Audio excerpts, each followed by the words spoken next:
علامہ علی بن محمد خازن رحمۃ اللہ تعالی علیہ فرماتے ہیں سورہ کوثر جمہور مفسرین کے نزدیک مکیہ ہے اور بعض مفسرین کے نزدیک مدنیہ ہے۔ آیات، کلمات اور حروف کی تعداد: اس صورت میں 1 رکوع، 3 آیتیں، 10 کلمے اور 42 حروف ہیں۔ کوثر نام رکھنے کی وجہ: کوثر سے دنیا اور آخرت کی بے شمار خوبیاں مراد ہیں اور جنت کی ایک نہر کا نام بھی کوثر ہے۔ اس سورت کی پہلی آیت میں یہ لفظ موجود ہے، اس مناسبت سے اسے سورہ کوثر کہتے ہیں۔ سورہ کوثر کے مضامین: اس سورت کا مرکزی مضمون یہ ہے کہ اس میں اللہ تعالیٰ نے اپنے حبیب صلی اللہ تعالی علیہ وآلہ وسلم کی مدحت بیان فرمائی ہے، اور اس میں یہ مضامین بیان ہوئے ہیں۔ نمبر 1، اس کی پہلی آیت میں اللہ تعالیٰ کے اس فضل و احسان کا بیان ہے جو اس نے اپنے حبیب صلی اللہ تعالی علیہ وسلم پر فرمایا۔ نمبر 2، دوسری آیت میں نبی کریم صلی اللہ تعالی علیہ وسلم سے فرمایا گیا کہ اللہ تعالیٰ کے فضل و احسان کے شکریے میں نماز پڑھتے رہیں اور قربانی کریں۔ نمبر 3، تیسری آیت میں فرمایا گیا کہ جو اللہ تعالیٰ کے حبیب صلی اللہ تعالی علیہ وآلہ وسلم کا دشمن ہے وہی ہر خیر سے محروم ہے۔ سورہ ماعون کے ساتھ مناسبت: سورہ کوثر کی اپنے سے ماقبل سورت ماعون کے ساتھ مناسبت یہ ہے کہ سورہ ماعون میں کافروں اور منافقوں کی جو صفات بیان کی گئیں ان کے مقابلے میں سید المرسلین صلی اللہ تعالی علیہ وآلہ وسلم کے اوصاف سورہ کوثر میں بیان کیے گئے۔ ترجمہ: اللہ کے نام سے شروع جو نہایت مہربان رحمت والا ہے۔ اے محبوب، بے شک ہم نے تمہیں بے شمار خوبیاں عطا فرمائیں تو تم اپنے رب کے لیے نماز پڑھو اور قربانی کرو، بے شک تمہارا دشمن ہی ہر بھلائی سے محروم ہے۔ اے محبوب، بے شک ہم نے تمہیں بے شمار خوبیاں عطا فرمائیں۔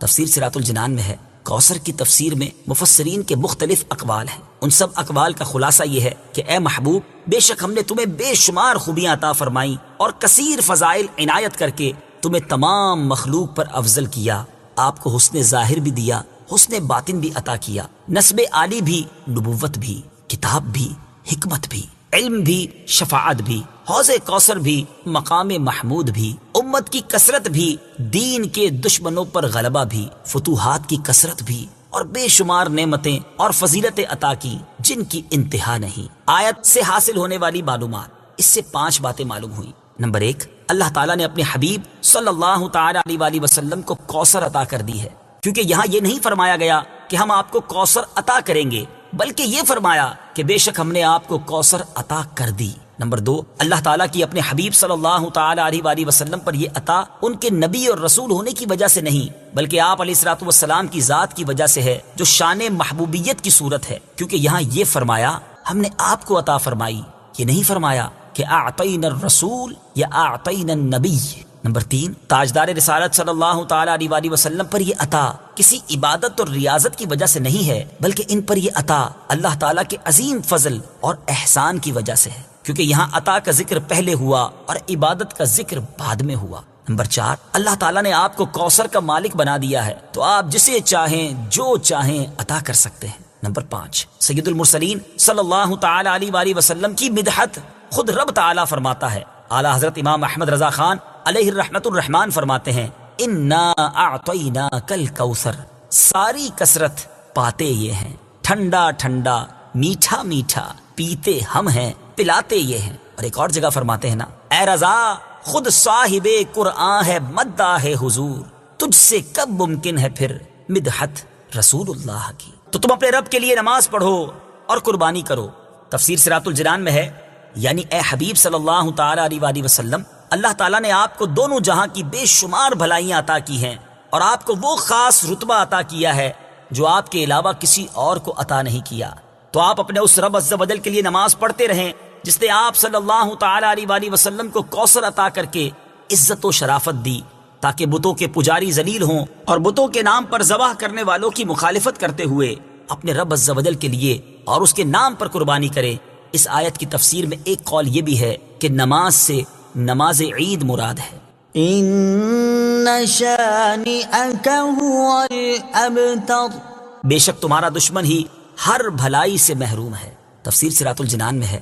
شان نزول: جب سید المرسلین صلی اللہ تعالی علیہ وآلہ وسلم کے فرزند حضرت قاسم کا وصال ہوا تو کفار نے آپ کو ابتر یعنی نسل ختم ہو جانے والا کہا، اور یہ کہا کہ اب ان کی نسل نہیں رہی، ان کے بعد اب ان کا ذکر بھی نہ رہے گا اور یہ سب چرچا ختم ہو جائے گا۔ اس پر یہ سورہ کریمہ نازل ہوئی اور اللہ تعالیٰ نے ان کفار کا بالغ رد فرمایا، اور اس آیت میں ارشاد فرمایا کہ اے حبیب صلی اللہ تعالی علیہ وآلہ وسلم، بے شک تمہارا دشمن ہی ہر بھلائی سے محروم ہے نہ کہ آپ، کیونکہ آپ کا سلسلہ قیامت تک جاری رہے گا، آپ کی اولاد میں بھی کثرت ہوگی اور آپ کی پیروی کرنے والوں سے دنیا بھر جائے گی، آپ کا ذکر ممبروں پر بلند ہوگا، قیامت تک پیدا ہونے والے عالم اور واعظ اللہ تعالیٰ کے ذکر کے ساتھ آپ کا ذکر کرتے رہیں گے، اور آخرت میں آپ کے لیے وہ کچھ ہے جس کا کوئی وصف بیان ہی نہیں کر سکتا، تو جس کی یہ شان ہے وہ اب تک کہاں ہوا، بے نام و نشان اور ہر بھلائی سے محروم تو آپ کے دشمن ہیں۔ اعلیٰ حضرت امام احمد رضا خان بزرگ بیٹھے، پہلے زمانے میں لوگ کبھی کبھی جھوٹ بولتے تھے، اب ایسا لگتا ہے کبھی کبھی سچ بولتے ہیں۔ اس قدر جھوٹ بولنے کی عادت، اور یہ جھوٹ کتنی بری بات ہے، کس قدر نحوست اور کس قدر بربادی لاتی ہے۔ ایک واقعہ سنیے۔ منقول ہے کہ پہلے زمانے میں ایک تاجر تھا، بڑا پیسے والا تھا۔ آج کل ہم نوکر رکھتے ہیں، پہلے لوگ غلام رکھتے تھے، غلام خرید لیتے تھے۔ بڑی ویل سیٹ لائف تھی۔ اس نے سوچا کہ گھر کے کچھ کام کاج کے لیے میں ایک نوکر خرید لیتا ہوں، غلام لے لیتا ہوں۔ غلام خریدنے گیا بازار میں، بڑا زبردست غلام نظر آیا، تو بیچنے والے نے کہا غلام تو بڑا اچھا ہے لیکن اس میں ایک برائی ہے۔ کہا کیا برائی ہے؟ کہا سستے میں دے دوں گا مگر یہ بندہ سال میں ایک دن جھوٹ بولتا ہے، پورے سال میں ایک دن جھوٹ بولتا ہے۔ اس نے سوچا ایک ہی دن جھوٹ بولتا ہے نا، باقی سال تو صحیح رہے گا، سستا بھی مل رہا ہے، خرید لیا۔ میاں بیوی میں بڑا پیار تھا، گھر بڑا سیٹ تھا، کام کاج بھی چلنے لگے، غلام خدمت بھی کرنے لگا۔ اب وہ دن آ گیا جس سال میں یہ جھوٹ بولتا تھا، پورا سال خدمت کی۔ اس دن اس نے کیا کہا اپنی مالکن کو کہ آپ کو پتا ہے آپ کا شوہر جو ہے وہ کسی اور کے چکر میں ہے، شادی کرنا چاہتا ہے دوسری، اور آپ اس کا خیال کریں۔ اس نے کہا اچھا ایسا بات ہے؟ کہا میں آپ کو اندر کی بات بتا رہا ہوں۔ کہا اچھا بتائیں اس کا حل کیا ہے؟ کہا آسان سا حل ہے، آپ اپنے شوہر کا ایک بال مجھے لا دیں گردن کے قریب کا، میں ایک ایسا تعویذ کروں گا کہ وہ آپ کا دیوانہ ہو جائے گا۔ کہا اچھا ٹھیک ہے، لیکن میں گردن کے پاس سے بال کیسے توڑوں گی؟ کہا آسان ہے، میں آپ کو اس طرح دے دیتا ہوں، آپ جب آقا رات کو سوئے تو اس کی گردن کے پاس سے بال کاٹ لینا۔ کہا اتنی سی بات ہے؟ کہا اتنی سی بات ہے۔ کہا ٹھیک ہے۔ تو اسی وقت وہ آقا کے پاس گیا اور جا کر کہا پتا ہے آپ کی بیوی جو ہے نا وہ کسی اور گڑبڑ چکر میں ہے اور آپ کو مارنا چاہتی ہے۔ کہ میری بیوی اتنا پیار کرنے والی؟ بولا ہاں، آج رات کو اس طرح لے کر آئے گی آپ کی گردن کاٹنے، سوئیے گا نہیں، تیار رہیے گا ورنہ گئے آپ دنیا سے۔ اب جب کسی کو ایسی خبر سنا دے تو کس کو نیند آنی ہے؟ وہ ساری رات کروٹیں بدل کے انتظار کرتا رہا۔ برابر رات میں اس کی بیوی اندھیرے میں آئی اور ہاتھ میں اس طرح بھی تھا اور گردن تک اس طرح لے گئی۔ ادھر کہا تھا گردن کے پاس کا بال کاٹنا، ادھر جھوٹ کہا کہ وہ تمہیں مارنے آ رہی ہے۔ ایک ہی دن جھوٹ کہا تھا اس نے۔ اب آقا نے دیکھا ہے تو مجھے مارنے آئی، واقعی صحیح کہہ رہا تھا غلام۔ اسی عورت کے ہاتھ سے اس طرح لیا، اپنی محبت کرنے والی، اپنے پیار کرنے والی بیوی کا گلا کاٹ دیا۔ بیوی ادھر ہی مر گئی، شوہر کو پولیس پکڑ کے لے گئی اور شوہر کو بھی پھانسی چڑھا دیا گیا۔ میاں بیوی دونوں دنیا سے چلے گئے، ہنستا بستا گھر برباد ہو گیا۔ یہ حکایت، یہ روایت ہم سب کے لیے کتنی بڑی عبرت ہے۔ ایک دن جھوٹ، گھر برباد ہو گیا۔ اور آج یہ وبا ہے، دوستیاں توڑوا دی جاتی ہیں، فیملیاں توڑوا دی جاتی ہیں، اس کی لگائی اس کی بجھائی۔ یہ جو چغل خور ہے نا، اس کو حدیثوں میں محبتوں کا چور کہا گیا۔ یہ محبتیں کاٹنے والے لوگ ہوتے ہیں۔ سرکار دو عالم صلی اللہ تعالی علیہ وسلم کا فرمان، جب کوئی بندہ جھوٹ بولتا ہے تو اس کے منہ سے ایسی بدبو نکلتی ہے کہ فرشتہ ایک میل دور چلا جاتا ہے۔ بہت سارے لوگ ملتے ہیں، یار کاروبار صحیح نہیں چل رہا، فیملی میں جھگڑے ہیں، بیماریاں دور نہیں ہو رہی، تو ذرا غور کریں کہ جھوٹ بول بول کر ہم نے رحمت کے فرشتے ہی دور کر دیے تو ہمارے مسئلے کیسے حل ہوں گے؟ اور یاد رہے، بڑی خوبصورت بات علماء لکھتے ہیں، جھوٹ جو ہے نا، جھوٹ بولنے والا وہ مضطرب رہتا ہے، ٹینشن میں رہے گا، پریشان رہے گا، اور سچ بولنے والا ہمیشہ پرسکون رہے گا، بلکہ سچے کا چہرہ ہی بڑا بتا دیتا ہے، یہ اطمینان بخش چہرہ ہوگا۔ سرکار دو عالم صلی اللہ تعالی علیہ وسلم کو جب غیر مسلم دیکھا کرتے تھے نا، بڑے بڑے لوگ بڑی بحثیں کرنے آئے، بڑی ڈیبیٹ کرنے آئے، مناظرے کرنے آئے، جب کونین کے والی کا چہرہ دیکھتے دیکھ کر کہتے کسی جھوٹے کا چہرہ نہیں ہو سکتا، چہرہ ہی ایسا تھا۔ اور ہمارے کئی اولیاء کرام، خواجہ خواجگان خواجہ غریب نواز رحمۃ اللہ تعالی علیہ 90 لاکھ غیر مسلموں کو مسلمان کیا، چہرہ دیکھ کے لوگ کلمہ پڑھ لیتے تھے۔ تو سچا جو ہوگا نا، اس کا چہرہ بتا دے گا، اس کے چہرے پر نور، اطمینان، سکون، ویری پیسفل۔ وہ بہت سارے لوگ جو مضطرب رہتے ہیں نا، پریشان رہتے ہیں، ٹینشن میں رہتے ہیں، نیند نہیں آتی، ان کے اندر 2-3 پرابلمز ہو سکتی ہیں، ان کو چیک کرنا چاہیے۔ یا تو وہ جھوٹ بولتے ہیں بہت زیادہ، یا وہ بدگمانی بہت کرتے ہیں۔ بدگمان جو ہے نا وہ بھی ٹینشن میں رہے گا، جس کو ہر کسی سے نیگیٹو سوچتا رہتا ہے، یار یہ کیوں آگے بڑھ گیا۔ اور تیسرا حاسد۔ یہ 3 وہ بیماریاں ہیں جو بندے کو چین سے نہیں رہنے دیتی، اندر ہی اندر گھلتا رہے گا۔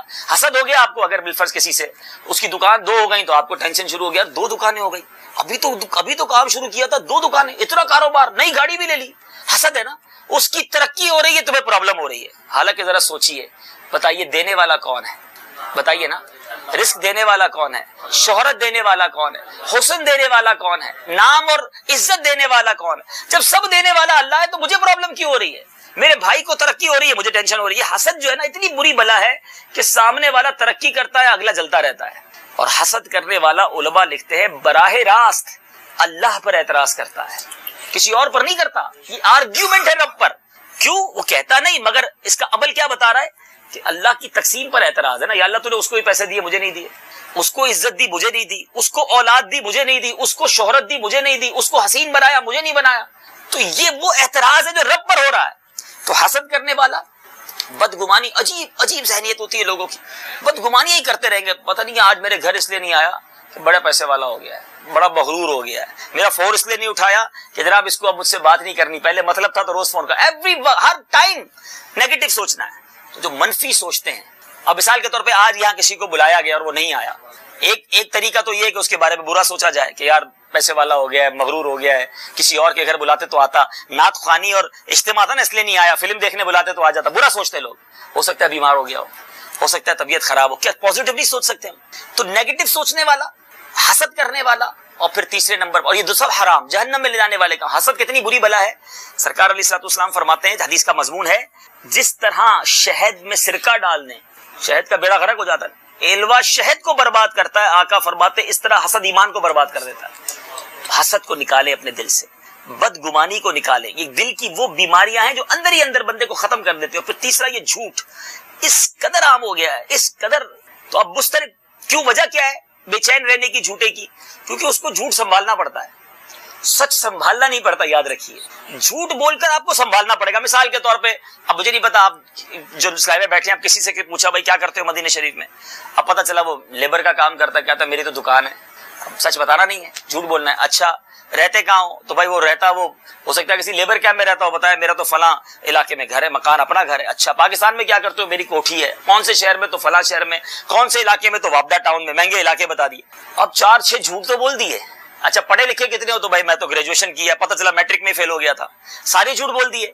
اب اس کو یاد رکھنا پڑے گا کہ اس کو میں نے گریجویشن بتائی تھی، اس کو وابدہ ٹاؤن بتایا تھا، اس کو میں نے مدینے میں بزنس بتایا تھا۔ اب یہ جب بھی پوچھے گا میں نے اس کو یہی بتانا ہے، اب وہ فائلیں سنبھالتا رہے گا، کیونکہ جھوٹ بہت سارے بولے ہوئے ہیں، اس کو یاد، جھوٹ بول کر سنبھالنا پڑتا ہے۔ سچ بولنے والوں کو تو ٹینشن ہی کوئی، نیند سے اٹھاؤ کدھر رہتے ہو بتائے گا، ادھر رہتا ہوں، کیا کرتے ہو، جو کرتا ہے وہی بتائے گا نا۔ سچ کے لیے کوئی ٹینشن نہیں ہے۔ جھوٹ جو ہے وہ ہمیشہ پریشان۔ ابھی آپ کے یہاں تو خیر نہیں ہوتا، ہمارے یہاں تو بڑا چکر ہے، نوکری کرنے والے، اب یہاں بھی کرتے ہو تو پتہ نہیں، لیکن یہاں شیخ مانتا نہیں ہوگا نا، ورنہ ہمارے کیا وہ نوکری کرنے والے، بھائی کیوں لیٹ ہو گئے؟ تو ٹریفک میں لیٹ ہو گئے۔ اچھا 3 دن چھٹی کیوں کی؟ تو نانی کا انتقال ہو گیا۔ اب جہاں نانی مار دی ادھر سنبھالنا پڑے گا کہ اس آفس میں نانی کا انتقال کر دیا، اب نانی دوبارہ بیمار نہیں ہو سکتی، کیونکہ ادھر تو کہہ دیا نا انتقال ہو گیا، اب سنبھالو۔ تو جو جھوٹ بولا اس کو سنبھالنا ہے، سچ بولنے میں تو کوئی ٹینشن نہیں ہے۔ تو بس ہے میرے میٹھے اسلامی بھائیوں، اپنا یہ ذہن بنائیں کہ ایٹ اینی کاسٹ ہم سچے آقا کے غلام ہیں۔ اعلیٰ حضرت لکھتے ہیں نا، سچی بات سکھاتے یہ ہیں، سیدھی راہ دکھاتے یہ ہیں، آقا سچی بات۔ تو لیکن ہم بہت ایزی سمجھتے، جھوٹ بولنے کو پرابلم ہی نہیں سمجھتے، اور یہی جھوٹ ہم اپنے بچوں کو سکھاتے ہیں، زبانی نہیں، پریکٹیکلی سکھاتے ہیں۔ مثال کے طور پہ آپ گھر میں بیٹھے، فون آیا، کہا بیٹا بول دو ابو گھر پہ نہیں ہے۔ اب بیٹا دیکھ رہا ہے ابا بیٹھا ہے، کہہ رہا ہے ابا گھر پہ نہیں ہے، کہہ دو ابو سو رہے ہیں۔ اب بچہ یہ کیا سیکھ رہا ہے کہ جب پرابلم ہو، جب سستی ہو، جھوٹ بول دو۔ یہی بچہ بڑا ہو کر ماں باپ کو گھماتا ہے، پھر ابو ادھر گیا تھا، نہیں میں ادھر نہیں گیا تھا، میں تو ادھر گیا تھا۔ والد نے بچپن سے جھوٹ سکھایا، حالانکہ بچپن سے اگر بچے کو سکھا دیا جاتا کچھ بھی ہو جائے سچ بولے۔ ہمارے غوث پاک کی ماں نے سکھایا تھا نا، بیٹا ہر حال میں سچ بولنا۔ واقعہ آپ سب کو پتا ہوگا، میں طویل پورا واقعہ نہیں سناتا، ڈاکوؤں کے گروہ نے حملہ کیا اور کیا سچ بولا۔ غوث پاک 18 سال کے تھے، ڈاکوؤں کو نہیں کہا تھا ڈاکہ چھوڑ دو، یہ نہیں کہا تھا توبہ کر لو، مگر سچے کی بات دل میں کیسی اترتی ہے کہ بس سچ بولا کہ میرے دینار یہاں ہیں۔ کہا کیسے بتا رہے ہو، لوگ چھپاتے ہیں تم بتا رہے ہو۔ مجھے کہا مجھے اس کا نہیں پتا، ماں نے کہا تھا ہر حال میں سچ بولنا۔ ڈاکو رونے لگ گئے کہ ہم یہ بچہ ہو کر ماں سے وعدہ نبھا رہا ہے، ہم اللہ سے کیے ہوئے وعدے پامال کر رہے ہیں، پورے قافلے نے توبہ کر لی۔ تو ہمیشہ یاد رکھیں یہ وہ ٹیچنگز ہیں، ہم خود بھی سچ بولیں، اپنے بچوں کو بھی سچ بولیں۔ اپنے کاروبار میں، کاروبار حرام کر لیتے ہیں، روزی حرام کر لیتے ہیں، جھوٹ بول کر، قسمیں کھا کر۔ حدیث پاک کا مضمون ہے قسم کھا کر مال تو بک جاتا ہے مگر برکت نہیں بچتی۔ میری اتنی خرید ہے، میرا پڑتا اتنے کا ہے، میری خرید ہی اتنے کی ہے، ارے آپ لے جائیں میں تو کچھ بھی نہیں کما رہا۔ مجھے تو آج تک سمجھ نہیں آیا کہ جب کسی کاروباری کے پاس جائے وہ کہتا میری خرید اتنے کی، تھوڑی دیر کوشش کرے تو خرید سے نیچے میں دے دیتا ہے۔ تو کوئی خرید اتنے کی تھی تو خود نقصان کر کے کیوں دے رہا ہے؟ وہ پہلے جھوٹ بولا تھا اس کا مطلب. اچھا پھر معاذ اللہ ملاوٹ، یہ کپڑا رنگ پکا ہے، یا تو ایسا بہت کم ہوتا ہے، لیکن چونکہ دل جلا ہوا ہے، مسلمانوں کے اندر خوف خدا ہی نہیں رہا، جھوٹ بول کر ملاوٹ کر کے وعدے کر کے مال بیچ دیں گے. ایک بار سرکار دو عالم صلی اللہ تعالی علیہ وسلم ایک غلے والے کے پاس سے گزرے، سبزی والا. آپ نے اس غلے کے اندر ہاتھ ڈالا تو نیچے گیلا اوپر سوکھا. تو پیارے آقا نے فرمایا یہ کیا ہے؟ تو کہا حضور رات بارش ہوئی تھی. فرمایا بارش ہوئی تھی تو گیلے کے اوپر کیوں نہیں رکھا؟ پھر حدیث پاک ارشاد فرمائے من غش فلیس منا، جو دھوکہ دے وہ ہم میں سے نہیں. تو بہت سارے یہاں کاروباری بیٹھے ہیں، کچھ بھی ہو جائے، ہم بعض اوقات اندر شیطان ہے نا، ہم پر حملہ کرتا ہے، تھوڑا ہی تو جھوٹ بولنا ہے، تھوڑا ہی تو غلط بیانی کرنی ہے، ساری مارکیٹ کرتی ہے. اچھا پھر جواب یہ دیتے ساری مارکیٹ کرتی ہے، ریٹ اب اگر کمپیٹ کرنا ہے تو ہمیں میڈ ان فلاں کی مہر لگانی پڑے گی، ہمیں یہ کہنا ہی پڑے گا. نہیں، دانے دانے پہ لکھا ہے کھانے والے کا نام. مجھے تو آج بہت خوشی یہ ہو رہی ہے کہ یہ واقعہ اب میں سنانے جو جا رہا ہوں، میں نے دنیا کے کئی ملکوں میں جا کر بیان میں یہ واقعہ سنایا. آج یہ مدینے شریف کا واقعہ مدینے میں سنانے کی سعادت مل رہی ہے. یہ واقعہ مدینے میں ہوا تھا اور یہی واقعہ میں نے کئی مقام پر بیانات میں کیا. آج یہاں سناتا ہوں کہ حضرت سیدی قطب مدینہ رضی اللہ تعالیٰ عنہ فرماتے ہیں کہ مدینے کے تاجر کیسے ہوتے تھے. قطب مدینہ ماشاءاللہ آپ سمجھ گئے، مولانا ضیاء الدین مدنی ماشاءاللہ ہمارے پیر و مرشد مولانا نیاز قادری صاحب کے بھی پیر و مرشد ہیں، جنت البقیع میں آرام فرمائیں. تو آپ فرماتے پہلے کے تاجر ایسے ہوتے تھے کہ ایک شخص، مدینے کے تاجر، یہاں بھی مدینے کے تاجر بیٹھے ہیں، چلو آج یہی واقعہ مدینے کے تاجروں میں ہو رہا ہے. تو وہ کہتے ہیں کہ ایک بندہ گیا کپڑے کی دکان پر. اچھا کپڑے کے تاجر ہی بیٹھے ہیں، مزے کی بات دیکھیں، بہت سارے کپڑے کے دکاندار ہیں. تو کپڑے کے تاجر تھے. تو سیدی قطب مدینہ کہتے ہیں کہ وہ دکاندار کے پاس ایک بندہ گیا اور جا کر کہتا ہے کہ مجھے یہ کپڑا چاہیے، آرڈر دیا اس نے. اچھا ہماری دکان کے سامنے کسی دکاندار پہ گاہک جائیں تو بندہ کہتا ہے یار کوئی تسبیح پڑھتا ہے، یہ کوئی تعویذ کر دیا، سارے گاہک ادھر ہی جاتے ہیں. اچھا ادھر سے ہو کر کوئی آئے تو ہم کہتے ہیں بندہ ہی صحیح نہیں ہے، ادھر مت جانا، 2 نمبر کا مال بیچتا ہے، ہمیشہ میرے پاس آیا کرو، وہ تو جھوٹا آدمی ہے. اتنی برائیاں کریں گے، حالانکہ اس کسی کا رزق نہیں چھین سکتے، نہ اپنا بڑھا سکتے ہیں، لیکن حسد کر رہے ہیں. اب کیسے لوگ تھے؟ وہ بندہ گیا تاجر کے پاس، کہتا ہے مجھے یہ کپڑا چاہیے. تو تاجر کہتا ہے جو آپ کپڑا مانگ رہے ہیں نا وہ ہے میرے پاس، میں دے بھی سکتا ہوں آپ کو، لیکن اللہ کی شکر، اللہ کی مہربانی سے صبح سے میرا کام بہت اچھا چل رہا ہے، سامنے میرے بھائی کی دکان ہے، میں دیکھ رہا ہوں صبح سے خالی بیٹھا ہے، آپ یہ کپڑا اس سے لے لیں تاکہ اس کی بھی بکری ہو جائے.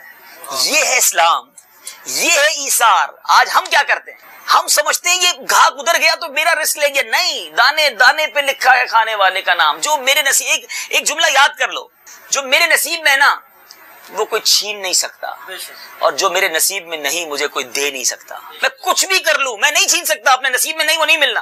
بس جلد بازی کر کے ہم حرام کما لیتے ہیں، جلد بازی کر کے ہم جھوٹ بول دیتے ہیں. تو خدا رہا اسی طرح. اچھا اب کاروبار میں جھوٹ نہیں بولتے بعض لوگ، زندگی میں بھی جھوٹ نہیں بولتے، مگر دوستوں میں بیٹھتے تو جھوٹ بولتے ہیں، مستی مذاق میں جھوٹ بولتے ہیں. مذاق میں جھوٹ، مذاق میں بھی جھوٹ نہیں کہہ سکتے. سرکار دو عالم صلی اللہ تعالی علیہ وسلم ایک بار کسی صحابیہ کے گھر گئے اور دیکھا کہ ایک بچہ رو رہا تھا. صحابیہ کہہ رہی تھی ادھر آؤ میں تمہیں کچھ دوں گی. تو نبی پاک علیہ السلام نے فرمایا کہ کیا تمہیں واقعی کچھ دینے کا ارادہ تھا؟ کہا یا رسول اللہ صلی اللہ علیہ وسلم میں نے کچھ دینا تھا. فرمایا پھر ٹھیک ہے، ورنہ یہ جھوٹ ہو جاتا.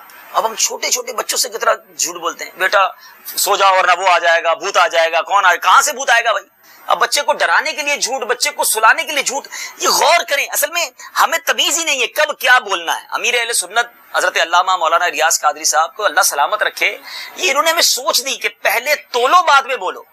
ہم بولی جاتے ہیں پرواہ نہیں ہے. عام بول چال میں کس طرح اچھا جھوٹ بولیں گے یا جھوٹ بولنے پر مجبور کر دیں گے. ابھی مثال کے طور پہ میں آپ کے گھر آیا ہوں، ہمیں بہت جگہ دعوتوں میں جانے کا موقع ملتا ہے، آپ کو بھی ملتا ہے. پہلا سوال، اچھا بالخصوص اگر کوئی سفر کر کے آئے، آپ کے تو بہت سارے زائرین ہی ملتے ہوں گے ماشاءاللہ، آپ کے دوست احباب عمرے پر آئے، پہلا سوال کریں گے اور سناؤ جناب سفر کیسا گزرا. اب کیا وہ آپ کو ساری تفصیل بتایا کہ سفر میں میرا بیگ بھی غائب ہو گیا، میں جناب فلائٹ میں بھی بہت تھک گیا، میری نیند بھی نہیں ہوئی، میں بڑا پریشان ہوں؟ کوئی نہیں کہتا بہت اچھا گزرا. اب بتائیے جس کو سفر میں تکلیف ہوئی اور وہ یہ کہے کہ بہت اچھا گزرا، یہ جھوٹ نہیں؟ یہ سوال ہی نہیں کرنا چاہیے تھا. سمجھ رہے بات کو؟ آپ نے سوال ہی ایسا کیا کہ سامنے والے نے جھوٹ بولنا. آپ جھوٹ بلوانے پر سوال کر رہے ہیں، حالانکہ سفر میں ہر بندہ تکلیف اٹھاتا ہے. جہاز میں آیا ہے، کبھی اس کو کھانا ملا نہیں ملا، آرام. سفر کو حدیث میں عذاب کا ٹکڑا کہا گیا. آپ اس کو یہ کہیں اللہ آپ کا سفر قبول فرمائے، اللہ خیر فرمائے، جو آپ کو تکلیفیں اٹھائیں اللہ اس کی برکتیں دے. دوسرا سوال، اب کسی کے گھر گئے، آپ کو اچھا خاص طور پہ کسی کے گھر پہ اگر جا کے رکے، صبح اٹھتے، میرے ساتھ تو کئی بار ہوا ہے، اور سناؤ رات آرام کیسا ہوا؟ اب اس کو بتائیں بھائی رات کیسے گزری، میں تو سویا ہی نہیں ساری رات، نہ یہ بول سکتا ہے بندہ بھائی میرے تو آپ کے نئی جگہ پر نہیں آتی نیند انسان کو، بعض اوقات بستر مزیدار نہیں ہوتا، وہ تکیہ نہیں ہوتا جس پہ نیند آ رہی ہے، اب سب بتاؤں کہ وہ والا تکیہ نہیں تھا تمہارے گھر میں سے نیند نہیں آئی، یہ سوال ہی وہ ہے۔ اچھا وہ بھی اٹھ کے کہے گا بہت اچھی رات گزری، بلے ساری رات کروٹیں دیتا رہا، کیونکہ سوال کر دیا۔ پھر جناب کھانا کھائیں گے، کھانا کھانے کے بعد فوراً سوال، اور کھانا کیسا لگا ہمارے گھر کا؟ اب بندہ اس کو بتائے گا کہ بھائی میں تو چاول کھاتا ہوں، آپ نے روٹی کھلائی، یا جو روٹی کھانے والا ہے اس کو نہیں کرنی چاہیے۔ آپ سے میری بات سمجھیے، یہ وہ سوال ہیں جو ہم روٹین وائز کرتے ہیں، جو رسم بنا دی ہم نے، مگر ان سوالوں کے جواب میں عموماً جھوٹ بولا جاتا ہے۔ کیسے کوئی کہے گا کہ مجھے کھانا اچھا نہیں لگا، کیسے کہے گا میری رات آرام، لیکن ہم جھوٹ بول دیتے ہیں۔ بالکل اسی طرح کسی مریض کو دیکھنے گئے، ٹھیک ہے، اب یہ ساری باتیں ہمیں مدنی مذاکروں سے ملتی ہیں، اگر آپ مدنی چینل دیکھیں تو یہ امیر اہل سنت وہ بات کرتے ہیں جو ہم نے سوچی بھی نہیں تھی کبھی، اب احساس ہوتا ہے کہ یار کہاں کہاں کیا بول رہے ہیں۔ اب کسی بیمار کی عیادت کے لیے اچھا وہ ہاسپٹل میں پڑا ہوا ہے، اس کو ڈرپیں لگی ہوئی ہیں، اور جو ملنے جائے گا وہ کہے گا یار تم تو بالکل ٹھیک ہو، کچھ بھی مسئلہ نہیں ہے، اور بالکل ٹھیک ہے تو ہاسپٹل میں کیوں ہے بھائی؟ یہ جھوٹ ہے۔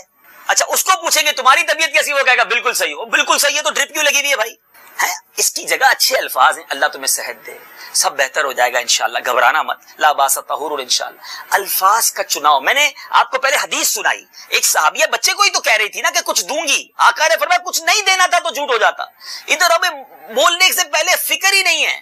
کسی کے انتقال کی اطلاع ملی، مجھے بہت دکھ ہوا، آپ نے دل سے پوچھا کیا واقعی دکھ ہوا؟ یہ رسم ہے، واقعی قریبی رشتہ دار پر تو دکھ ہوتا ہے، لیکن اگر کسی دور کے بندے کے بارے میں پتا چلا، بندہ یہ کہے اللہ ان کی مغفرت فرمائے، اللہ ان کے مجھے بہت دلی دکھ پہنچا، دل کی گہرائیوں سے آپ کو کہہ رہا ہوں، اور زبان کی بھی گہرائی نہیں ہے، دل کی گہرائی تو دور کی بات ہے، لیکن بس رسمیں بنی ہوئی ہیں، الفاظ بنے ہوئے، جملے بنے ہوئے، سوچتے ہی نہیں ہم کیا بول رہے ہیں۔ ذرا غور کریں، امیر علیہ سنت نے پچھلے دنوں مدنی مذاکرے میں کمال کی بات کی، کبھی سوچی نہیں تھی۔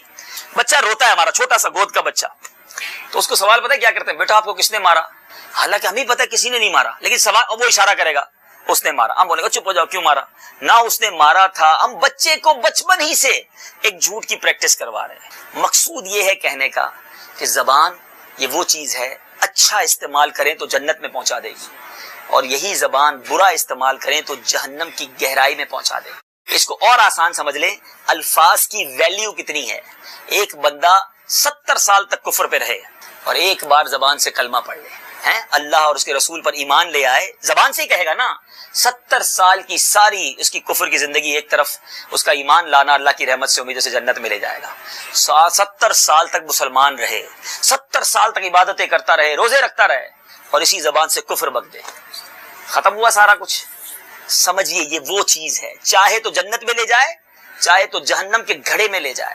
اپنی زبان کو صحیح استعمال کریں، فضول باتیں کیوں کریں، کیوں ہنسی مذاق میں جھوٹ بولیں۔ حدیث پاک کا مضمون ہے جو ہنستے ہنستے گناہ کرتا ہے وہ روتے روتے جہنم میں ڈالا جائے گا۔ ہم سوچتے ہی نہیں، مذاق مستی واقعات سنانے کے لیے، دوستوں کو ہنسانے کے لیے نہیں، پھر آخری بات اسی زبان سے مذاق کیا جاتا ہے۔ کوئی بیچارہ چھوٹے قد کا ہو اسے ٹھگنا کہتے ہیں، لمبا ہو اسے لمبو کہتے ہیں، موٹا ہو اسے موٹو کہتے ہیں، کالا ہو اسے کالو کہتے ہیں، کانا ہو اسے کانا کہتے ہیں۔ اس کی بعض اوقات کسی کی زبان اٹکتی ہو تو اس کی زبان میں اس کی نقل اتارتے ہیں، دوستوں میں ہو رہا ہوتا ہے، دوست بیٹھا بھی ہوتا ہے سامنے، اچھا لوگ کہتے ہم کہیں بھی نا یار یہ کیا کر رہے ہو، اس کا دل دکھے، بولا نہیں وہ تو ہنس رہا ہے سامنے، آپ کے سامنے ہنس رہا ہے، اس کے دل پہ پوچھو کیا گزر رہی ہے۔ جس کو آپ موٹو کہہ رہے ہیں، جس کو آپ لنگڑا کہہ رہے ہیں، جس کو آپ کالا کہہ رہے ہیں، کیا وہ ہنستا ہوگا؟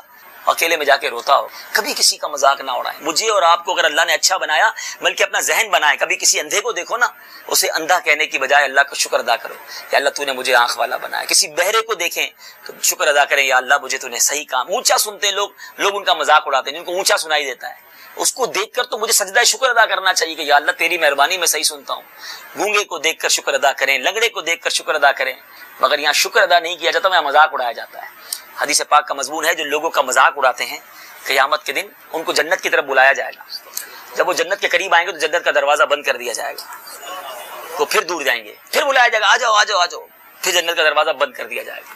کرتے ہیں نا لوگ، گھنٹی بجاتے ہیں، تنگ چپل چھپاتے ہیں، تکلیف دینے والے مذاق نہیں ہوتے۔ دیکھیں فرق ہے، مزاح اور مذاق میں فرق ہے۔ مزاح وہ ہے میرا بھی دل خوش ہو جائے، آپ کا بھی دل خوش ہو جائے، یہ شرعاً جائز ہے، لیکن ہمیں تمیز نہیں ہے نا بولنے کی، ہم مزاح سے مذاق میں پہنچ جاتے ہیں۔ مذاق وہ ہے جو تکلیف دہ ہوتا ہے، جو ٹینشن والا ہوتا ہے، جو سامنے والے کی تذلیل ہو رہی ہوتی ہے، ہم سمجھ رہے تو سارے ہنس رہے ہیں، ارے وہ رو رہا ہے، جس کو آپ تکلیف پہنچا رہے ہیں وہ خوش تھوڑی ہو رہا ہے، جس کا مذاق اڑا رہے ہیں مل کے، جس کو ہماری بازاری لینگویج میں فلم چڑھانا کہتے ہیں۔ یہ غلط ہے، یہ حرام ہے۔ آپ نے حدیث سنی کہ جنت کا دروازہ بند کر دیا جائے گا، وہ واپس جائے گا، پھر بلایا جائے گا، پھر بند کر دیا جائے گا، کئی بار کیا جائے گا، آخر میں وہ جنت کی طرف جانے سے ہی مایوس ہو جائے گا تو مذاق اڑانے والا، مزاح ایک الگ چیز ہے، خوشگوار بات کر لی، چہرے پہ مسکراہٹ آ گئی، یہ ٹھیک ہے. تو خدا را اپنی زبان، نبی پاک علیہ الصلوۃ والسلام کی حدیث مبارکہ ہے آزا زبان